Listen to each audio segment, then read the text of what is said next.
nyebut la ilaha illallah, tapi kadang-kadang sudah nggak bisa ya, apalagi sudah nazak sulit itu. Atau di paling singkat, ayo mbak sebut Allah ya. Nah itu yang paling mudah. Kadang-kadang paling mudah pun kita tidak bisa. Maka Rasulullah Shallallahu Alaihi Wasallam menyampaikan yang paling baik itu talqin itu dibimbing ketika waktu sehat. Seperti panjenengan sekarang gini kan masih sehat ya. Nah, terus mengamalkan.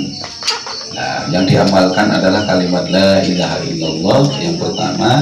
Yang kedua nanti ada lagi zikir yang ada di dalam hati, yang nanti dituntun supaya hatinya bisa berzikir kepada Allah.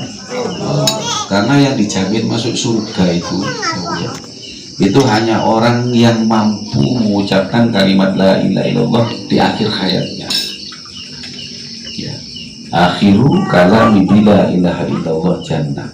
Barang siapa yang pada akhir hayatnya mampu mengucapkan kalimat la ilaha illallah pasti masuk surga.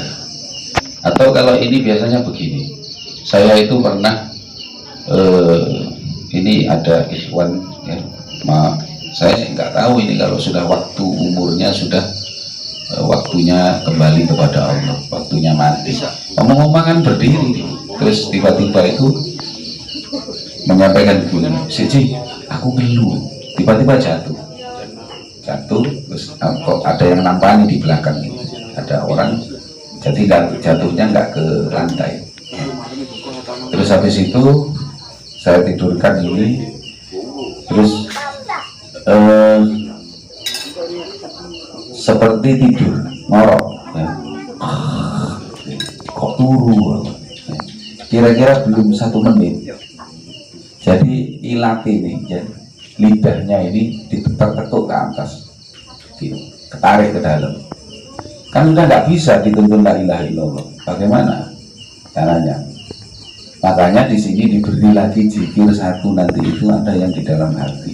Kalau misalnya tidak mampu, sudah lidahnya sudah ketarik ke dalam, itu nanti hatinya yang berzikir kepada Allah, ya itu namanya zikir hobi. Itu pasti sampai masuk surga sudah. Saya ini ada teman bu, ya, teman pengajian, namanya Haji Jimak. Jadi dia bercerita kepada saya, kebetulan leluhurnya itu, keluarganya itu hampir semuanya itu kiai, dan dari pondok pesantren rata-rata itu dari pondok. Tapi ada salah satu pamannya itu yang tidak mau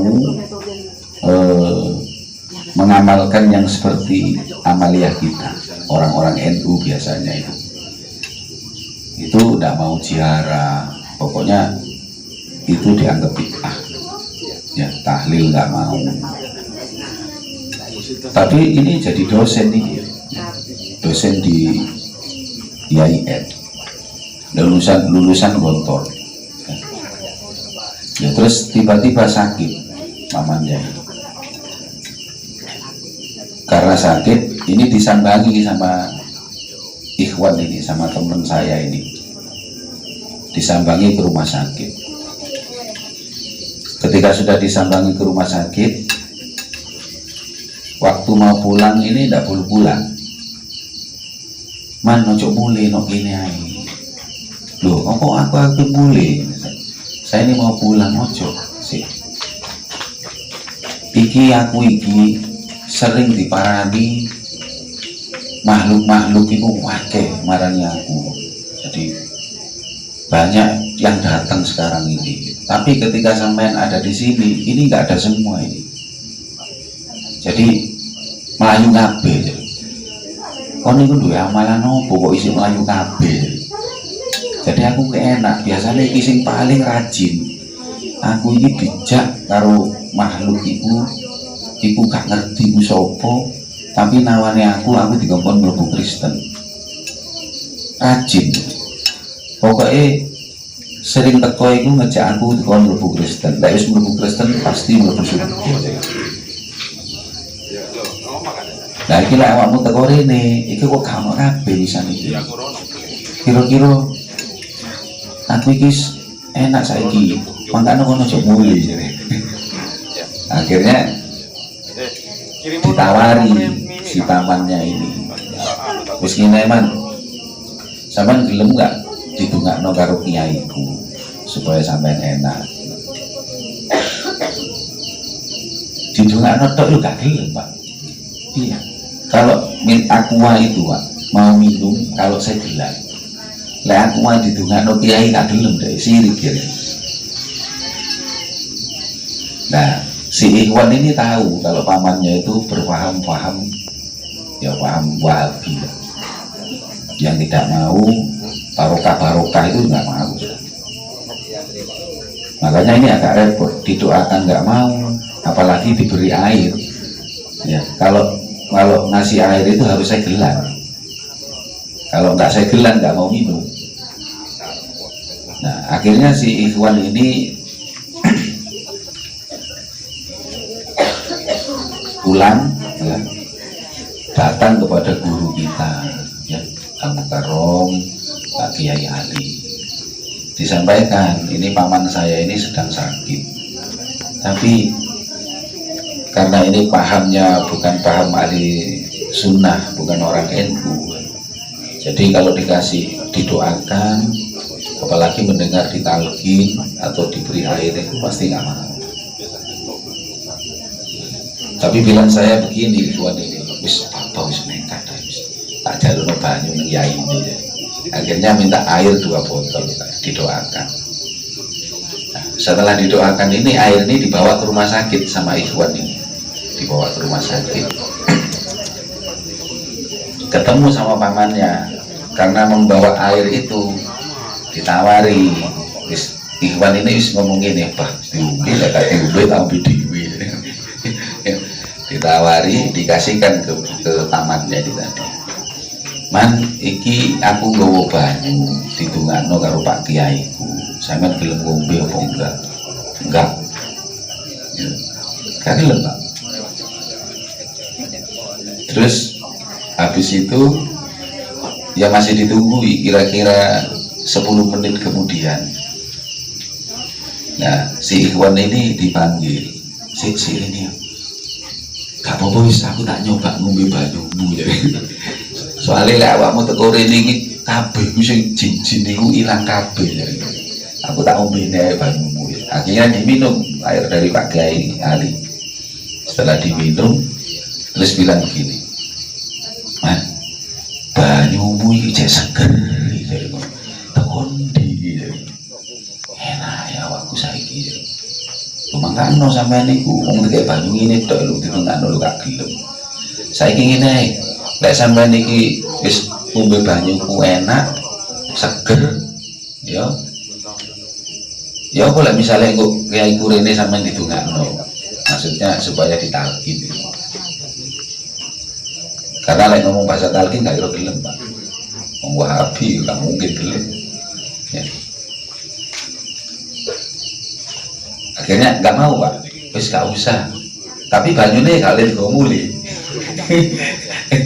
Ini kan nakal lagi ya. Akhirnya pulanglah Ikhwan ini. Kira-kira setengah jam ditelepon Pak Ikhwan. Mas, ditelepon ponakane, jadi anaknya sing sakit itu tadi. Ditelepon ya ponakane lah.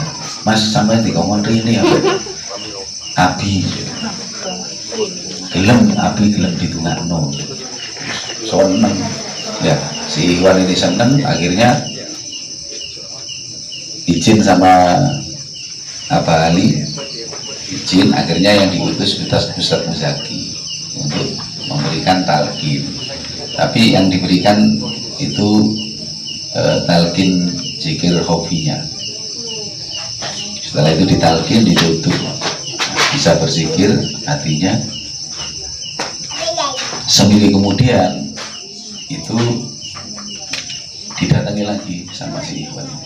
Saiki wis kami sing teko. Sing kon mlebu aku Kristen niku kami sing teko ya. Ya. Nah, berarti enak sampean. Wis enak saiki ya. Ya apa cikire? alhamdulillah jikire wis iso tak gawe. Terus mari ngono mati, Pak. Coba Pak ya. Habis itu wafat. Terus si ikhwan ini memberitahukan kepada saya begini, iki ono hikmah iki. Apa? Pamanku iku kek cilik wis nang pondok pesantren. Nang Mesir. Terus mondok e nang Gontor. Sampai dadi dosen ngajar Islam terus. Tapi mati lho, kok iso gak iso mengucapkan la ilaha illallah coba teman. Terus ilmu niku nang ndi samake. Ini betul-betul kejadian ini. Jadi tidak menjamin, Pak. Masih wong pinter ngaji juga. Kenapa? Karena kita ini diberi sesuatu yang sederhana. Dengan kalimat la ilaha illallah itu sampai menyatu, Pak. Jadi apa sampai misalnya kok kudu ngamal la ilaha 1,5 la ilaha illallah sampai menyatu. Kalau bahasa itu biasanya itu sampai zikir itu terbawa di bawah alam sadar. Misalnya gini, sampai kesandung pasti karena kebiasaan sampai itu metu. Like misalnya misu ya misu. Ya. Tapi sampai misalnya ahli wis zikir wis menyatu, paling sampai kesandung la ilaha illallah. Sampai kesandung Allah. Otomatis gitu. Nah, gue misalnya waktu malaikat teko apa dicabut, la ilaha illallah wis masuk surga. Nah, makanya ini amalan talqin ini bukan gawe-gawe sing gak ono sanadi. Misalnya kula niki diperintahkan teng mriki niki angsal amanah saking guru. Sinten gurune? Syekh Kiai Haji Muhammad Ali Hanafi Akbar. Niku sakniki tasih wonten teng Surabaya. Niku wau titip salam teng jenengan. Assalamualaikum warahmatullahi wabarakatuh. Nah, beliau itu masih hidup ya. Jenengan harus ketemu ya. Terus di atasnya siapa? Syekh Ahmad Shahibul Wafa Tajul Arifin. Kalau biasanya dipanggil Abah Ano. Di atasnya siapa lagi? Syekh Abdullah Mubarak bin Nur Muhammad. Di atasnya siapa lagi? Syekh Tolha Cirebon. Itu masih saudara Sunan Gunung Jati. Terus di atasnya lagi Syekh Ahmad Khotib Sambas ya, di Mekah. Sambas itu aslinya orang Indonesia, orang Kalimantan, tapi meninggalnya itu wafatnya di Mekah.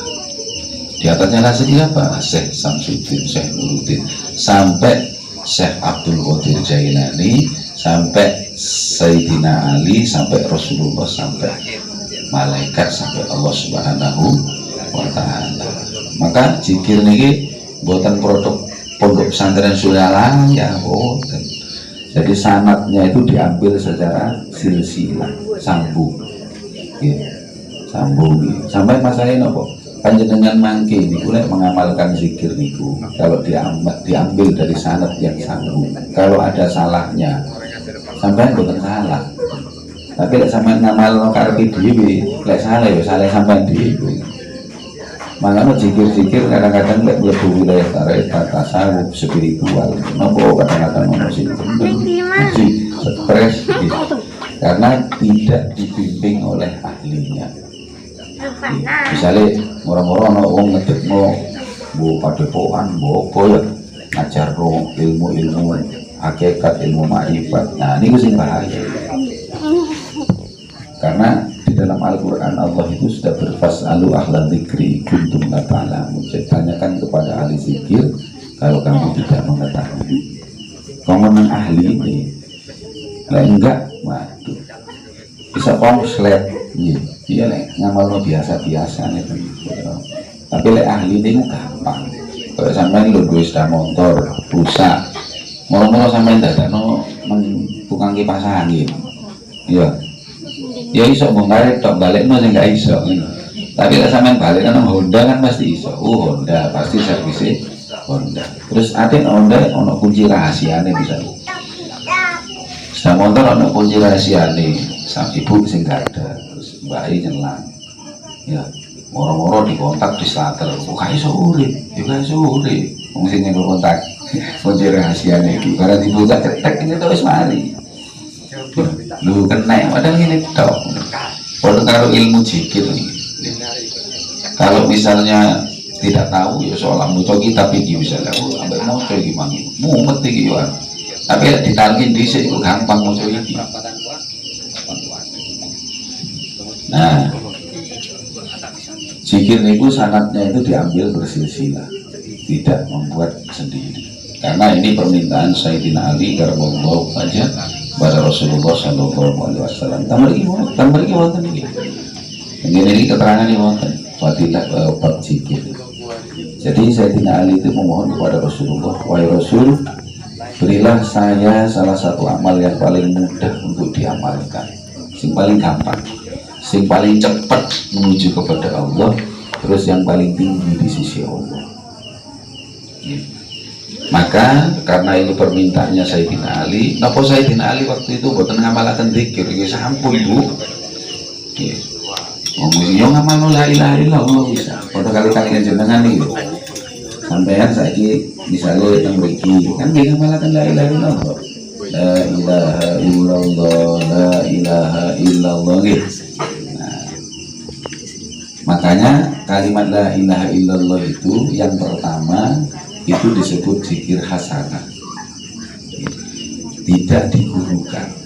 Asalkan melok-melok mengucapkan kalimat la ilaha illallah. Yang kedua diambil dari silsilah, ya terus ditalkin nih, misalnya sampean mengambil talkin ke saya ini kan bukan guru mursyid, tapi guru mursyidnya itu apa Ali, ya. Nah saya diperintah oleh beliau untuk memberikan kalau ada orang yang meminta atau belajar membaca kalimat la ilaha illallah. Nah ini disebut zikir darajat. Di samping mendapatkan pahala yang besar, ini nanti itu derajatnya sampai niku mulia, dapat kemuliaan nanti. Wah mosok iya apa tuh?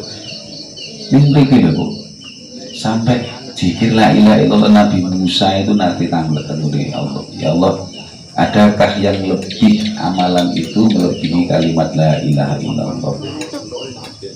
Allah dawuh, tidak ada. Kau no.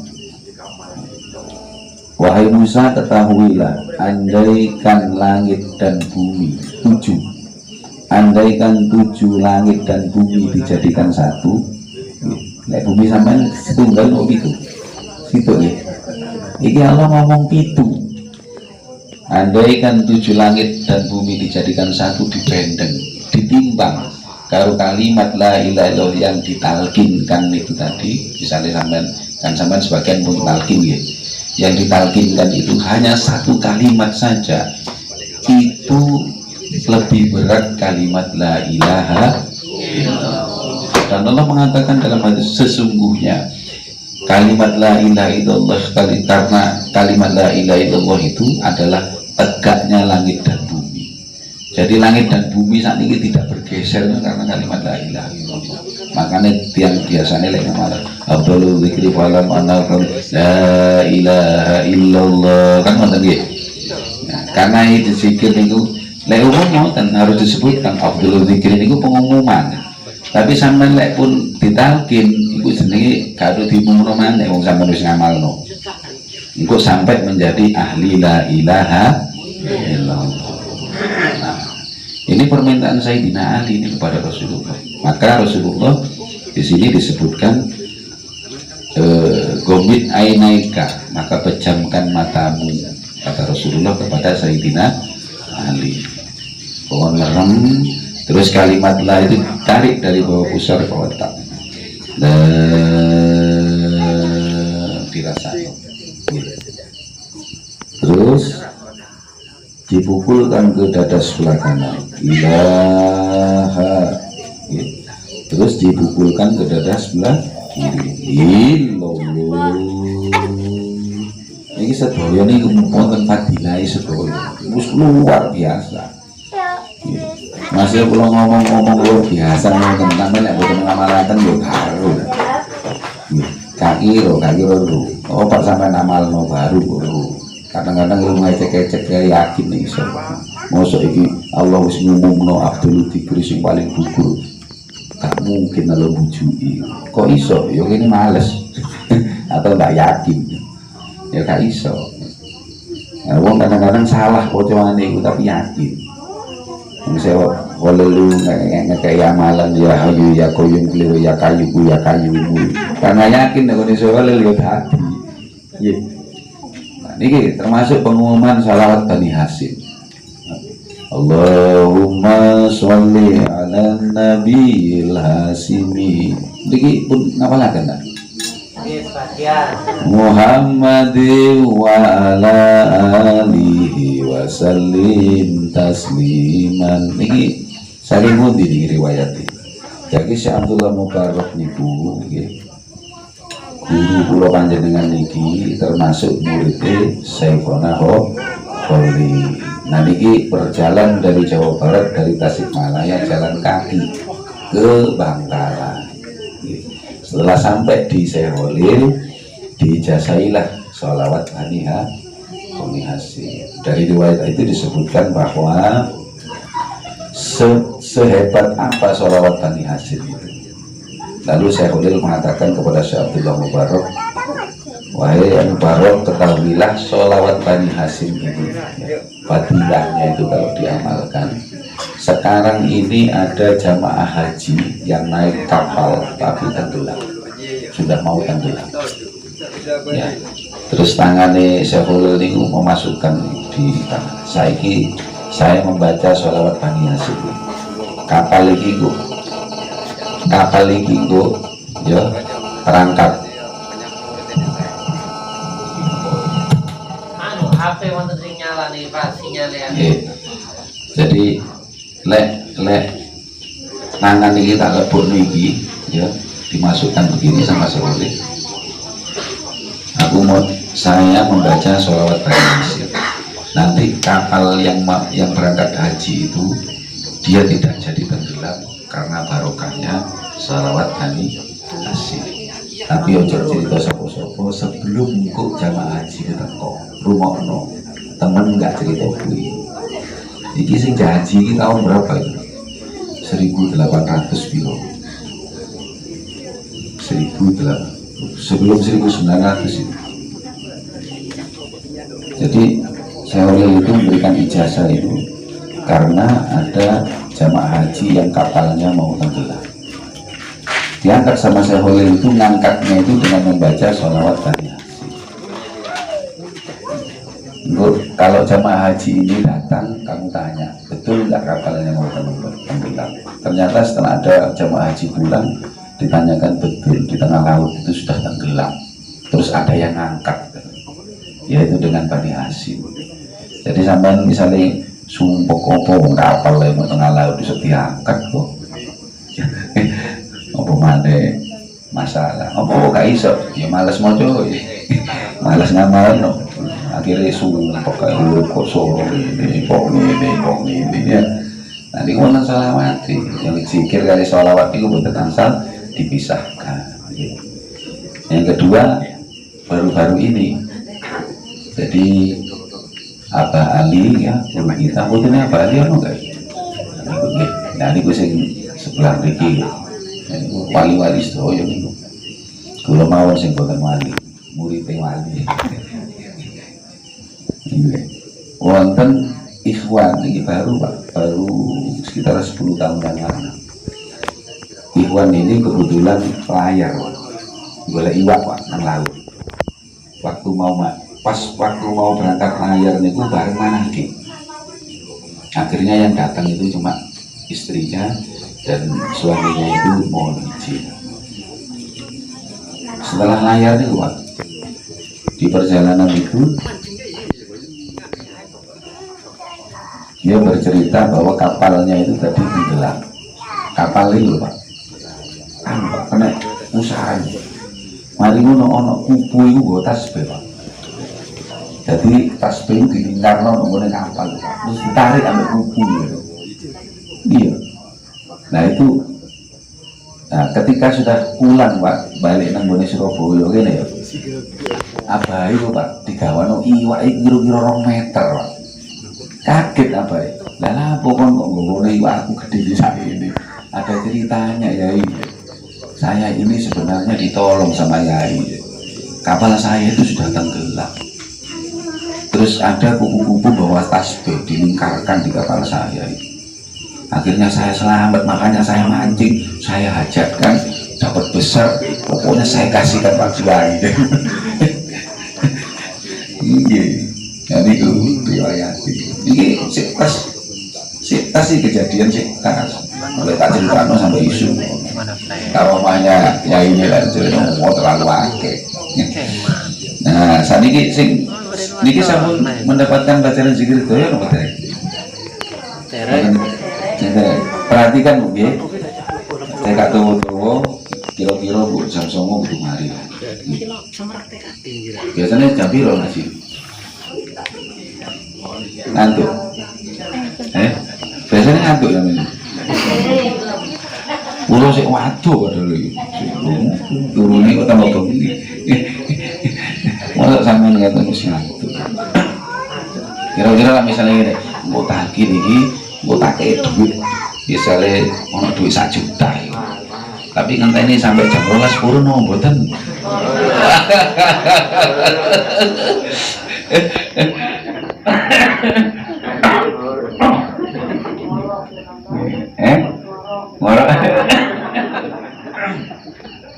Monggo sareng-sareng nyuwun dumateng Gusti Allah nggih. Mudah-mudahan Allah membuka pintu hati kita supaya diberikan kemampuan untuk berzikir kepada Allah. Ikuti kula nggih. A'udzubillahi minasyaitonirrajim. Monggo. Bismillahirrahmanirrahim. Usikum ibadallah wa iyaya bitaqwallah. Bismillahirrahmanirrahim.